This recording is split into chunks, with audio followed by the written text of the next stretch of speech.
വൈകുന്നേരം വരെ മഞ്ഞളൊക്കെ തേക്കുന്നത് ഈ തള്ളക്കെണ്ണ.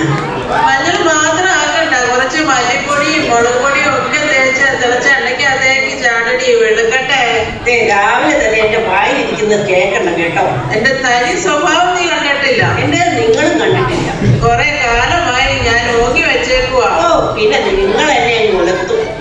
ഓ രാവിലെ തുടങ്ങി ഒരാളും കൂടി. നല്ലൊരു ദിവസമായി രണ്ടുപേരും നാട്ടുകാരെ കൊണ്ട് പറയിപ്പിക്കല്ലേ കേട്ടോ. അങ്ങനെ പറഞ്ഞു കൊടുക്കണേ. ഇന്നലെ നല്ലൊരു ചടങ്ങ് നടത്തും ഈ വീടിന്റെ വെഞ്ചരിപ്പ്. അതിന്റെ ഒരുക്കം എന്തെങ്കിലും നടത്തണോ അതോ ഈ കിളവിക്ക് എന്നെ വെക്കിട്ട് കയറണോ? ഓ വിട്ട് കള ചേച്ചി, അമ്മച്ചിക്ക് പ്രായമായില്ലേ. ഈ ഷീറ്റ് എവിടെ ഇരിക്കട്ടെ ചേച്ചി? എടി അത് ഞാൻ പുതയ്ക്കുന്ന ഷീറ്റാണ്, കഴിയുമ്പോൾ എനിക്ക് തന്നേക്കണേ. ഓ ശരി അമ്മച്ചി. എന്താ മനുഷ്യ രാവിലെ അല്ലെ തൊള്ള തുറക്കുന്നത്? ഇപ്പൊ ചായ കുടിച്ച് പത്രവും വായിച്ചിട്ട് ഇരുന്നോ? ഏതാ ദിവസം ഒന്ന് വല്ല ഓർമ്മയും ഉണ്ടോ? അതെന്തൊരു ചോദ്യാണ്. നിന്റെ ബർത്ത്ഡേ ഞാൻ മറക്കുമോ? ഓ അത് ശരി, അപ്പൊ അത് നിങ്ങൾക്ക് അറിയില്ല. പിന്നെ എന്താ ഇന്ന്? എന്റെ മനുഷ്യ, ഇന്ന് അച്ഛൻ വരുന്ന ദിവസം. വല പിരിവാണോടി? അതൊന്നുമല്ല, ഇന്ന് ഈ വീടിന്റെ വെഞ്ചരിപ്പല്ലേ. ഓ ഈ അച്ഛന് വേറെ പണിയൊന്നും ഇല്ലേ? ഒരു അവധി ദിവസം കിട്ടിയത് ഇങ്ങനെ പോയാലോ?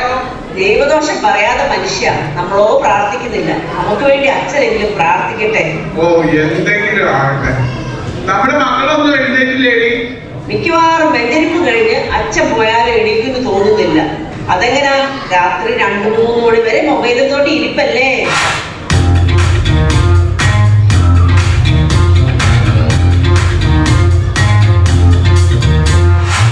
സമയം 12 മണി ആയുള്ളൂ. മാള് നേരത്തെ എണീറ്റോ? വെറുതെ തലയും ചോർന്ന് നിൽക്കാണ്ട് മറ്റവരെ കൂടി എണീപ്പിന്. എന്നിട്ട് മുറിയൊക്കെ ഒന്ന് വൃത്തിയാക്കിയിട്. നമ്മുടെ ബൈബിൾ എവിടെയാ? ഓ അത് ഉപയോഗിച്ചിട്ട് കുറയായി, തപ്പി എടുക്കണം. എല്ലാവരോടുമായിട്ട് പറയുക, വേഗം ബൈബിൾ തപ്പി എടുത്തു. അച്ഛൻ വരുമ്പോൾ ഇവിടെ ബൈബിൾ ഇല്ലെന്ന് പറഞ്ഞാൽ നാണക്കേടാ. എടി നീ അപ്പുറത്തെ ശാന്തമ്മയുടെ വീട്ടിൽ പോയിട്ട് ആ ബൈബിൾ വാങ്ങിയിട്ട് വാ. എന്തിനാ അമ്മേ ശാന്താന്റിയുടെ വീട്ടിൽ പോകുന്നേ? ആന്റിയുടെ വീട്ടിൽ പോയാൽ പോരെ? കഴിഞ്ഞ ആഴ്ച അവരുടെ പട്ടി നമ്മുടെ പൂച്ചയെ ഓടിച്ചപ്പോഴേ ഞാൻ വഴക്കുണ്ടാക്കിയില്ലേ? അന്ന് പുറത്തു പറയാൻ കൊള്ളാത്ത ഒക്കെ ഞാൻ അവളെ വിളിച്ചതാ. മാത്രമല്ല അവളുടെ സ്വഭാവവും ശരിയില്ല. നീ വേഗം ചെന്ന് ശാന്തമ്മയുടെ അടുത്തുനിന്ന് ബൈബിൾ വാങ്ങി വാ. ചേച്ചി ഞാൻ പോയി ബൈബിൾ വാങ്ങിട്ട് വരാം. ആരോ കറകിൽ മുട്ടുന്നു. അച്ഛൻ വന്നു തോന്നുന്നത്. ആ ഈശോ മിശിഹായ്ക്ക് സ്തുതിയായിരിക്കട്ടെ. എന്നാ അച്ഛൻ ഇങ്ങോട്ട് ഇരിക്കേ. ആ ഒരാളെ കൂടെ കാണാനുണ്ടല്ലോ. വെല്ലുമ്മച്ചി എന്തി? എടി അമ്മോ, നീ അമ്മച്ചിയെ ഒന്ന് വിളിച്ചോണ്ട് പോ.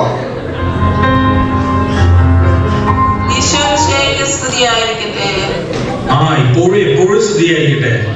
എടാ തോമാച്ച, കുറച്ചു നാളായാലും നിന്നെ പള്ളിയിലേക്കൊക്കെ ഒന്ന് കണ്ടിട്ട്. ഒന്നും പറയണ്ട അച്ഛ, ആകപ്പാടെ ജോലിയില്ലാതെ കിട്ടുന്ന ഒരു ദിവസം ഞായറാഴ്ചയാ. അന്ന് പള്ളിയിൽ പോയാൽ അര ദിവസം പോക്കാം. എടാ ഞായറാഴ്ച കടമുള്ള ദിവസമല്ലേ? അച്ഛൻ കടത്തിന്റെ കാര്യം പറഞ്ഞപ്പോഴാണ് ഓർത്തെ. അപ്പുറത്തെ ആരും ഞങ്ങളുടെ അടുത്തുനിന്ന് 1000 രൂപ കടം വാങ്ങിയിട്ട് ഇതുവരെ തന്നില്ല. എന്നും അവിടെ പോയി തെറി പിടിക്കാൻ എനിക്ക് വയ്യ. ആ കടത്തിന്റെ കാര്യമല്ല ഞാൻ ഉദ്ദേശിച്ചത്. ഞായറാഴ്ച കുർബാന നന്നായി ഒരുങ്ങി പങ്കെടുക്കാൻ എന്നാ ഞാൻ ഉദ്ദേശിച്ചത്. അച്ഛനാ പറഞ്ഞത് നേരാ. ഈ ഇടവകയിൽ ഏറ്റവും നന്നായി ഒരുങ്ങി വരുന്നത് ഞാനാ. അയ്യോടി ബോധ കണ്ടേച്ചാ മതി. തള്ളേ മിണ്ടാതെ അവിടെ ഇരുന്നാ മതി. അച്ഛൻ ഇവിടെ ഇരിക്കുന്നു. എന്നാ ചേച്ചി ബൈബിൾ? അപ്പൊ ഇവിടെ ബൈബിളും ഇല്ലേ? എടാ മോനെ, നിന്നെ പള്ളിയിലേക്ക് കണ്ടിട്ട് ഒത്തിരി ആയല്ലോ. ഓണത്തിന് മാത്രം പള്ളിയിൽ വരാൻ നീ എന്താ മാവേലിയാണോ? അപ്പൊ നിന്റെ കാര്യം എങ്ങനെയാണ്? ഇൻട്രസ്റ്റ് ഇല്ലാത്തോണ്ടല്ല അച്ഛാ, ഭയങ്കര തിരക്കാ. ബാഡ്മിന്റൺ ക്ലാസ്, ട്യൂഷൻ, പിന്നെ വൈകുന്നേരം ഡാൻസ് ക്ലാസ്സും ഉണ്ട്. ഒട്ടും സമയമില്ല. ആ അപ്പൊ ചുരുക്കി പറഞ്ഞാൽ ഇതിൽ ഒഴിവാക്കാൻ പറ്റുന്നത് പള്ളിയും കുർബാനയും അല്ലേ? അപ്പൊ നീയോ? ഞാൻ പള്ളിയിൽ വരാറുണ്ട്, അച്ഛൻ കാണാത്തോണ്ടാ. വരുന്നുണ്ട്. കഴിഞ്ഞ ആഴ്ചത്തെ പരീക്ഷയ്ക്ക് ആദാമിന്റെ മകൻ ആരെന്ന് ചോദിച്ചപ്പോ അബുവാണെന്നാ എഴുതിയത്. ആ അപ്പൊ അടുത്ത ആഴ്ച മുതൽ നിന്നെ പള്ളിയിൽ കണ്ടോണം, മുമ്പിൽ തന്നെ കണ്ടോണം. പള്ളിക്കും സൺഡേ സ്കൂളിനും ഒക്കെ നമ്മുടെ ജീവിതത്തിൽ വളരെയധികം പ്രാധാന്യമുള്ളതാണ്. അങ്ങനെ പറഞ്ഞു കൊടുക്കച്ചാ. ഞാൻ പറഞ്ഞാൽ ഇവിടെ ആർക്കും ഒരു കൂട്ടാക്കലും ഇല്ല. അതിന് നിങ്ങൾ എല്ലാ ആഴ്ചയും വരാറുണ്ടോ? സൗകര്യമൊക്കെ വരുമ്പോഴൊക്കെ വരാറുണ്ട്. കുടുംബ പ്രാർത്ഥന എങ്കിലും ഉണ്ടോ? അത് അങ്ങനെയല്ല അച്ഛാ. വർക്ക് കഴിഞ്ഞ് വരുമ്പോൾ ഒന്നിനും സമയമില്ല. ട്യൂഷൻ ഇല്ലാതെ ഈ പിള്ളേരെ എവിടെയും എത്തിക്കാൻ പറ്റില്ല. ട്യൂഷൻ മാത്രമല്ല അച്ഛാ, എൻട്രൻസ് കോച്ചിങ്ങും ഉണ്ട്. ഇതിന്റെ ഒക്കെ ഇടയ്ക്ക് നിങ്ങൾക്ക് ഭക്ഷണം കഴിക്കാനെങ്കിലും നേരം ഉണ്ടോ? ഭക്ഷണം മുടങ്ങിയാലും പള്ളി മുടങ്ങിയാലും കുഴപ്പമില്ല, ട്യൂഷൻ മുടങ്ങാൻ പാടില്ല. അതാണ് ഇവിടുത്തെ നിയമം. ഓ എന്റെ ദൈവമേ, എന്നാ ഓക്കെ, നമുക്ക് പ്രാർത്ഥിക്കാം. വാ. പ്രാർത്ഥിക്കുന്നതിന് മുമ്പ് അച്ഛാ, എന്റെ മോൻ ദുഃഖവെള്ളിയാഴ്ചക്ക് വേണ്ടി ഒരു പാട്ട് പഠിച്ചിട്ടുണ്ട്, അതൊന്ന് കേൾപ്പിക്കട്ടെ. ആ എന്നാ ഓക്കെ, കേൾക്കാലോ.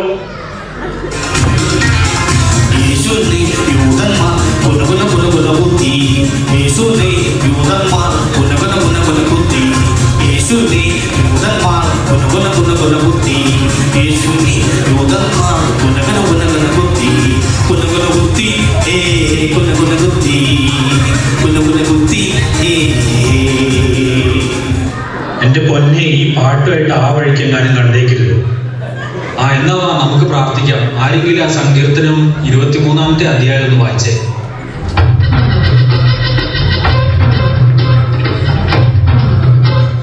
ആർക്കറിയില്ല അല്ലേ? എന്നാ വേണ്ട, ഞാൻ ആദ്യത്തെ വാക്യം പറയാം. യഹോവ എന്റെ ഇടയനാകുന്നു, എനിക്ക് മുട്ടുണ്ടാകുകയില്ല.